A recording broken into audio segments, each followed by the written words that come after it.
बिस्मिल्लाहिर्रहमानिर्रहीम। अस्सलाम वालेकुम। मैं आज आपके साथ चिकन ब्रेड रोल की रेसिपी शेयर कर रही हूँ, जो मैं एक पाव चिकन से ढेर सारे रोल तैयार करूँगी। ये रमज़ान में इफ्तार और बच्चों के लंच बॉक्स के लिए बेहतरीन रेसिपी है। तो रेसिपी शुरू करने से पहले जो लोग मेरे चैनल पर नए हैं, काइंडली वो सब्सक्राइब करें, साथ में बेल के बटन को ज़रूर दबाएँ ताकि मेरी हर नई वीडियो सबसे पहले वो देख सकें। तो जी शुरू करते हैं। चिकन ब्रेड रोल बनाने के लिए मैंने चिकन लिया था 1 पाव 250 ग्राम और उसको 2 कप पानी डालकर मैंने बॉईल कर लिया और फिर ठंडा करके उसको श्रेड कर लिया हुआ आप देख सकते हैं। और चिकन जो था वो बोनलेस था और उसी में से ये थोड़ी सी यखनी बच गई थी, तकरीबन 4-5 टेबल स्पून है। ठीक है, इसको मैंने अलहदा कर लिया है। तो इसको हम तैयार कर लेते हैं। इस यखनी में मैं 2 टेबल स्पून कॉर्नफ्लोर के डाल दूँगी और इसको अच्छे से मिक्स कर लें। यखनी ठंडी है जी। तो कॉर्नफ्लोर अच्छे से मिक्स हो गया। तो इन दोनों चीज़ों को अब हम कर देते हैं साइड पे। तो ये मैंने एक बॉल लिया और ये 4 अदद ब्रेड है। आप इसके साइज़ का अंदाज़ा लगा सकते हैं ये कितनी साइज़ की हैं। तो इसको पीसीस करके एक बॉल में डाल देंगे हम और इसमें आधे कप से भी थोड़ा सा कम मैंने दूध ले लिया है, वो डालूँगी इसमें और इसको थोड़ा अच्छे से डिप कर दें। बस इतना दूध होना चाहिए जिसमें ये डबल रोटी गीली हो जाए, बस ये लिक्विड ना बने ये। बस ये देखिए एक डो की शक्ल इख्तियार कर लेगी। चले जी, ये डबल रोटी भी तैयार होगी। तो अब बाकी का हम सामान रेडी करते हैं। चूल्हे पे मैंने रख दी कढ़ाई और कढ़ाई में मैं डाल दूँगी 3 टेबल स्पून ऑयल।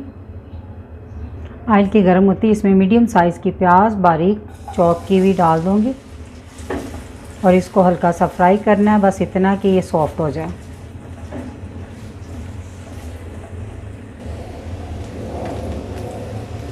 प्याज को हल्का सा फ्राई करने के बाद अब हम इसमें डाल देंगे 1 कप बारीक कटी हुई गाजर। गाजर बहुत बारीक काटनी है आपने। और 1 कप बारीक कटी हुई शिमला मिर्च और 2 अदद बारीक कटी हुई हरी मिर्च और साथ में कुछ मसाले, 1 टीस्पून नमक, 1 टीस्पून कुटी हुई लाल मिर्च, 1 टीस्पून काली मिर्च का पाउडर और 1 टीस्पून ज़ीरा पाउडर। अब इन सब को हम हल्का सा भून लेंगे। हमने इसको कहने पकाना नहीं है, सिर्फ इसका जो मॉइस्चर रहता है ना सब्ज़ियों का, वो ख़त्म करना है इसमें। सब्ज़ियों का मॉइस्चर ख़त्म करने के बाद इसमें हम डाल देंगे श्रेड की हुई चिकन। सब्जियों को चिकन के साथ अच्छे से मिक्स करने के बाद अब मैं इसमें डालूँगी वही जो मैंने कॉर्नफ्लोर वाली यखनी तैयार की थी, उसको डालने से पहले अच्छे से हिला लें।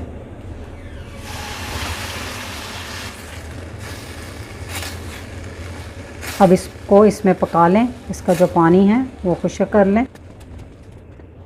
यखनी का पानी अच्छे से देखें खुश्क हो गया।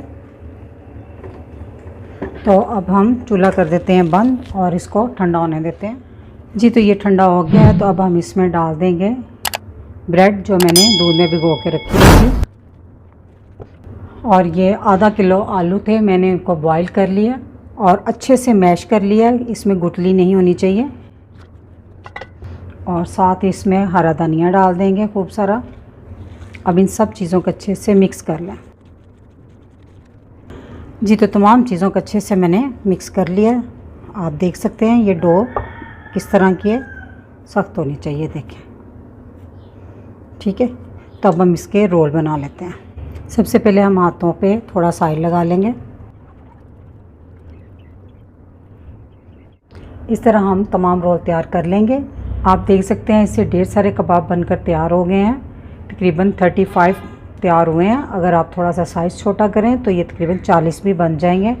तो इसको करते हैं साइड पे। तो अब हम लेते हैं एक प्लेट में डाल देंगे आधा कप मैदा, 1-2 चुटकी डाल देंगे इसमें नमक। अब इसमें थोड़ा सा पानी डाल के इसका एक घोल तैयार कर लेंगे।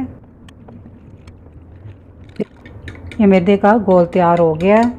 तो आपने इसको इतना गाढ़ा रखना है कि जितना एक फेंटा हुआ अंडा होता है। चले जी, दूसरी प्लेट में हमने डाल दिए हैं ब्रेड क्रम्स। सबसे पहले आपने एक रोल लेना है, आपने इसमें डिप करना है और इस तरह फोर्क की मदद से उठा के ब्रेड क्रम्स में डाल देना है। इस तरह ब्रेड क्रम्स लगा के इसको किसी ट्रे में रखते जाना है। इस तरह हम तमाम रोल तैयार कर लेंगे। तमाम रोल को मैंने ब्रेड क्रम्स और मैदे की कोटिंग करके रख लिया है। अब आप इस पॉइंट पर इसको 2 माह तक के लिए एयर टाइट कंटेनर में या जिपलॉक बैग में इसको फ्रीज़ करके रख सकते हैं। एक कढ़ाई में मैंने ऑयल गर्म होने के लिए रख दिया था, तो उसको चेक करने के लिए एक आप वुडन स्टिक लें, उसको इस तरह रखें तो इसके किनारों पे जब बबल्स निकलना शुरू हो जाएं तो समझे ऑयल अच्छे से गर्म हो गया है। तो अब आंच को आप थोड़ा सा मीडियम कर दें और इसमें कबाब डालते जाएं। आपने चंद सेकंड तक इसको फ़ौरन नहीं छेड़ना। 30 सेकंड तक मैंने इसको बिल्कुल नहीं हिलाया। अब मैं इसको हिलाने लगी हूँ और इसको अच्छा सा कलर आने तक आपने इसको फ्राई करना है। इसको लो फ्लेम पे बिल्कुल नहीं फ्राई करना, मीडियम हाई पे करना है या मीडियम पे करना है।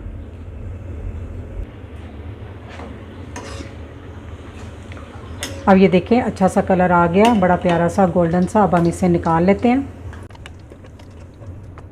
माशाल्लाह से कुछ ब्रेड रोल मैंने फ्राई किए हैं। बहुत ही ज़बरदस्त रेसिपी है, तो इस रेसिपी को इस रमज़ान में ज़रूर ट्राई कीजिएगा, आपको यकीनन पसंद आएगी। आप देखें, एक मैं तोड़ के आपको दिखाती हूँ, अंदर से सॉफ्ट और ये बाहर से बहुत क्रिस्पी है। बहुत ही ज़बरदस्त रेसिपी है। तो रेसिपी अच्छी लगी तो मेरी वीडियो को लाइक, फैमिली मेम्बर, फ्रेंड के साथ शेयर कीजिएगा। दुआओं में याद रखिएगा। अल्लाह हाफिज़।